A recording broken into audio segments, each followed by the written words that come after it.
প্রায় কি মনে হয় আমার সাথেই কেন এমন হয়, অথবা কখনো কি মনে হয় আমার জীবনটাই পারফেক্ট? কিন্তু যদি আমি বলি, এক, আপনি যেটাকে আজ দুর্ভাগ্য ভাবছেন সেটাই কাল আপনার সবচেয়ে বড় আশীর্বাদ হতে পারে। 2, আর আজকের সুখ, সেটাও হয়তো কোনো বড় পরীক্ষার শুরু। আজকের গল্পটা আপনার চিন্তাধারা বদলে দিতে পারে, তাই শেষ পর্যন্ত মনোযোগ দিয়ে শুনুন।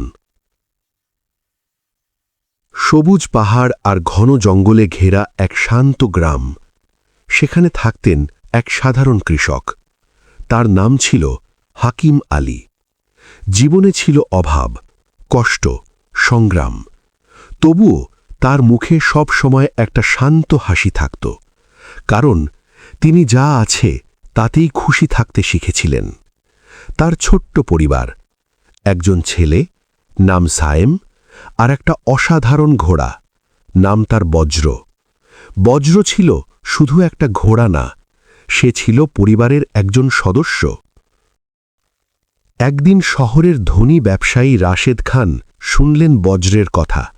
তিনি গ্রামে এসে বললেন, এই ঘোড়াটা আমাকে দিন, যত টাকা চান দেব। গ্রামের সবাই ভাবল, এবার হাকিম আলীর ভাগ্য খুলে গেল। কিন্তু হাকিম আলী প্রস্তাবটা ফিরিয়ে দিলেন। সবাই হাসল, এত বড় সুযোগ হাতছাড়া, কি বোকা লোক। কয়েকদিন পর হঠাৎ একদিন বজ্র হারিয়ে গেল। গ্রামবাসীরা বলল, এইটাই তার শাস্তি। ছেলে সায়েম কষ্ট পেয়ে বলল, বাবা, সব শেষ হয়ে গেল। হাকিম আলী শুধু বললেন, যা হয় ভালো কিছুর জন্যই হয়। কিছুদিন পর এক সকালে অবাক বজ্র ফিরে এলো, আর তার সাথে এলো আরও 5টা বুনো ঘোড়া। গ্রাম হতবাক, কি ভাগ্যবান মানুষ। কিন্তু হাকিম আলী শুধু হেসে বললেন, দেখা যাক সামনে কি হয়। সায়েম নতুন ঘোড়াগুলো ট্রেনিং দিতে লাগল, কিন্তু হঠাৎ একদিন একটা ঘোড়া তাকে ফেলে দিল। তার পা ভেঙে গেল। গ্রামবাসীরা আবার, সব কিছু শেষ, এটা অভিশাপ। কিন্তু হাকিম আলী আবারও শান্ত, সময় সব বলবে। এরপর হঠাৎ দেশে যুদ্ধ শুরু হল। সব যুবককে যুদ্ধে নেওয়া হল, কিন্তু সায়েম যেতে পারল না, কারণ তার পা ভাঙা। যারা গেল অনেকেই আর ফিরে আসলো না। গ্রামে শুধু কান্না। সবাই এসে বলল, হাকিম আলী, আপনি ভাগ্যবান।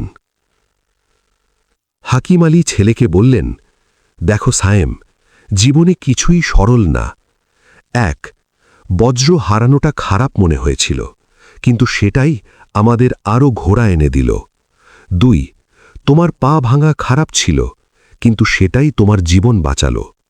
তিনি আরও বললেন, তাই কখনো অতিরিক্ত খুশি হয়ো না, আর দুঃখেও ভেঙে পড়ো না, কারণ সবকিছুই সাময়িক। সময়ই ঠিক করে দেয় কোনটা আসলে ভালো আর কোনটা খারাপ। আপনার জীবনেও হয়তো এমন কিছু ঘটছে যার মানে এখন পরিষ্কার না, কিন্তু বিশ্বাস রাখুন, সবকিছুই একটা উদ্দেশ্য নিয়ে ঘটে। মনে রাখবেন, এই সময়টাও কেটে যাবে। যদি গল্পটা ভালো লেগে থাকে, লাইক দিন, কমেন্টে লিখুন আপনি কি শিখলেন, আর এমন আরও গল্প পেতে সাবস্ক্রাইব করুন।